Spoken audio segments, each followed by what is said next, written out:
9 मई खुदा का मुकाबला करना। खरूज की किताब उसका 10वां बाब 12वीं आयत से 29वीं आयत तक। जब मुल्क मिस्र पर तारीकी छा गई तब फ़िरौन ने मूसा को बुलाया और कहा कि तुम जाओ और खुदावंद की इबादत करो, फ़कत अपनी भेड़ बकरियों और गाय बैलों को यहीं छोड़ जाओ, और जो तुम्हारे बाल बच्चे हैं उनको भी साथ लेते जाओ। खरूज की किताब उसका 10वां बाब और 24वीं आयत। ये फ़िरौन का चौथा और आखिरी समझौता था जो उसने मूसा और हारून के सामने पेश किया। फ़िरौन बहुत मक्कार था। उसे इस बात का एहसास था कि अगर मिस्री उनकी मलकियत अपने पास रखेंगे तो वो ज़रूर वापस लौट आएंगे। लेकिन मूसा इस किस्म का समझौता करने के हक़ में नहीं था।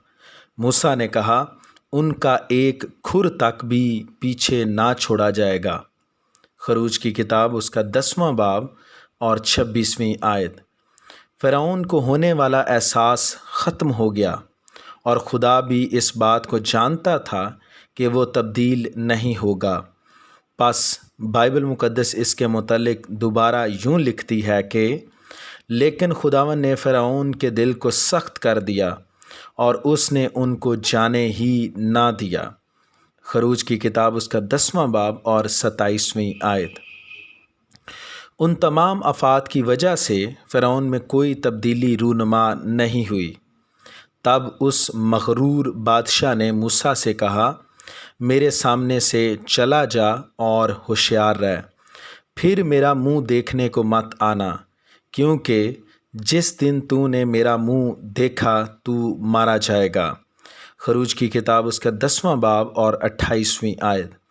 मूसा ने फ़िरौन को जवाब दिया, तूने ठीक कहा है, मैं फिर तेरा मुँह कभी नहीं देखूँगा।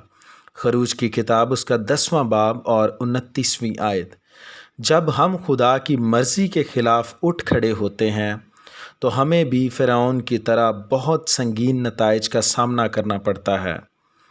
सब चीज़ों में जो दुनिया में होती हैं, एक ज़बूनी ये है कि एक ही हादसा सब पर गुज़रता है। हाँ, बनी आदम का दिल भी शरारत से भरा है और जब तक वो जीते हैं हमाकत उनके दिल में रहती है और इसके बाद मुर्दों में शामिल होते हैं।